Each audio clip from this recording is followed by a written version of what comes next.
Meanwhile, at the Steelbite pack, something happened after midnight when Cassie arrived home to the pack house of the Steelbite pack.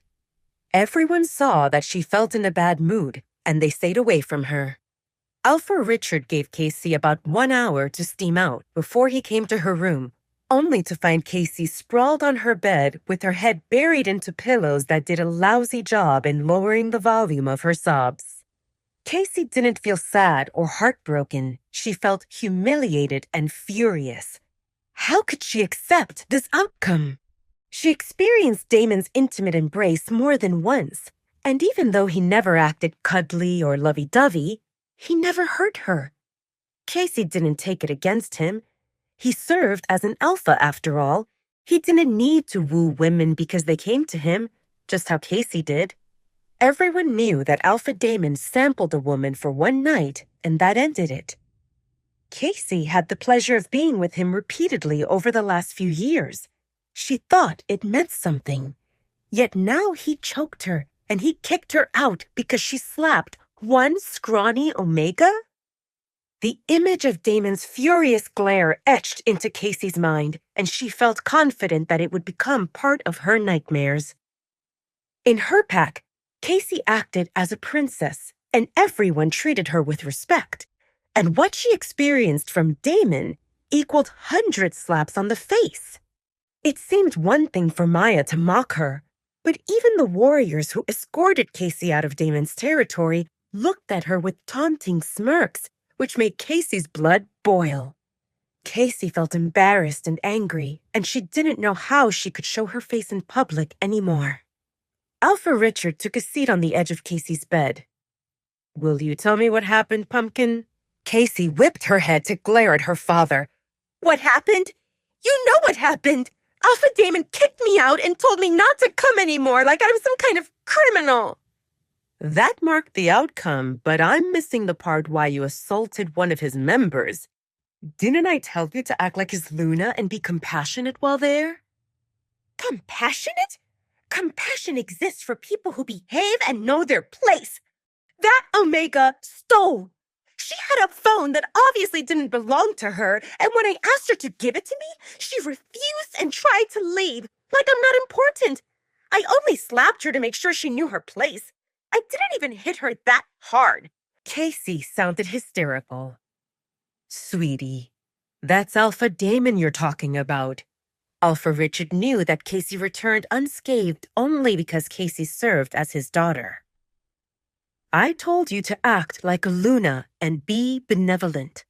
Unless it happened in an act of defense, you shouldn't be physical, even if your opponent acted as an Omega." "So now it's my fault?" "Alpha Damon thinks so," he deadpanned.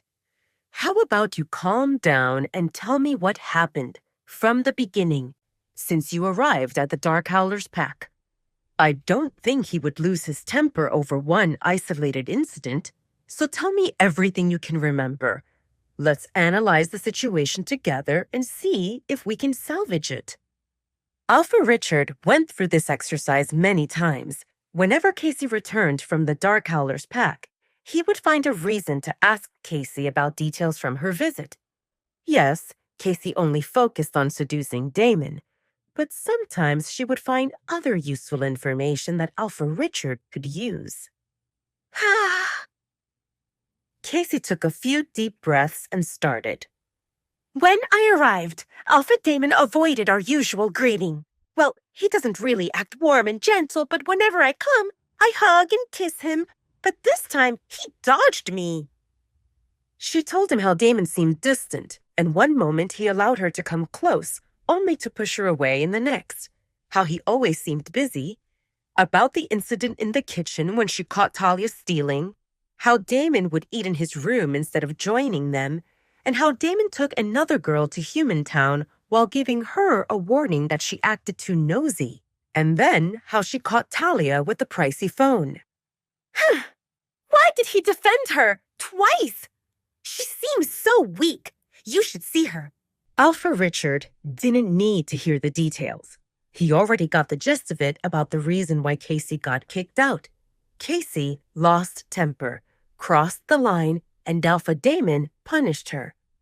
To be honest, considering Casey's personality, Alpha Richard felt surprised that Alpha Damon didn't snap earlier. I thought that it involved a mood swing. Maybe he found another woman. That doesn't seem unusual, but it never lasted for more than a day, and he would always accept my advances. However, this time, I stayed there for days, and he didn't touch me. Is it because of Marcy from the Red Moon Pack? Did they really get engaged? Alpha Richard shook his head. Nothing seems conclusive with Marcy. Alpha Damon left saying that they will decide later how to proceed with the engagement. Casey frowned. Is he actually thinking about it? Alpha Damon doesn't act as a thinking type. He acts. Alpha Damon left the Red Moon Pack without sealing the engagement, and that means he felt unwilling to make Marcy his Luna. Casey relaxed at those words.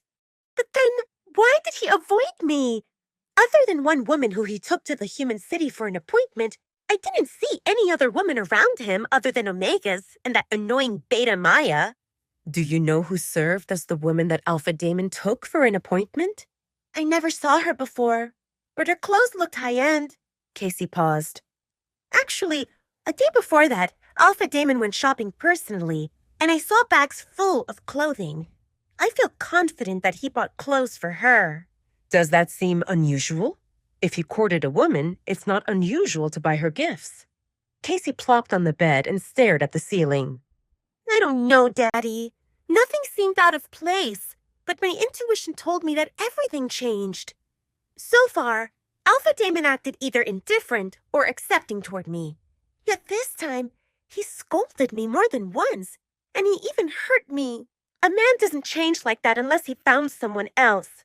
Maybe buying clothes seems normal for courting women, but I've watched Alpha Damon for years, and he doesn't court women. Alpha Richard agreed with this. Tell me about that girl. I will see if I can find out who she is. Which one? The Omega who served as the reason why Alpha Damon hurt me? Or the one in the car? Casey asked, and before her father could respond, she continued talking. Actually, they kind of looked alike. Sisters? Or is it possible that it involved the same person? Casey didn't take a good look at Talia when she sat in the car, but she noticed a few things. Both had copper-colored hair and a petite frame. I didn't notice more than that, but... Casey's eyes widened. What if it involved the same girl? That would explain why the girl in the car seemed quiet. If that involved the same girl, it sounds to me that Alpha Damon protects her. Did you get her name? Casey shook her head. I can call him and... No. Alpha Richard cut her off. Let me investigate this. Stay low, Casey. Promise me. Casey felt unwilling. Why? Because you just enraged Alpha Damon, and he told me that if you get close to him, he will treat you as an enemy. Trust me, you don't want that. Give him time to cool off and forget about the incident. If that involved the same girl and he protected her, she might act as more than just an Omega. Casey frowned. You're telling me that some woman latches onto my man and I should stay quiet? No. I'm telling you that some woman remains under his protection, and you shouldn't provoke him. There exists no proof that anything romantic happens between them. She could serve as a relative or someone he treats well because of benefits. There also exists an option that she acts as a spy who trains to go undercover. If her mission seems important, Alpha Damon would personally check her abilities. Let's not risk doing anything rashly. I will find out who she is, and we will take it from there. Casey pursed her lips. Okay, I will not contact Alpha Damon, but only if you promise to tell me what you find. All right, Alpha Richard said. Now, get cleaned up and sleep. I want to see you in high spirits in the morning. Casey let out a long sigh before agreeing. Good night, Daddy. Good night, Pumpkin. Wait, that's not the end. You've just had a free taste. Now get the full story on the Pocket FM app, link in description. Check out our next video and playlist, and don't forget to like, share, and subscribe.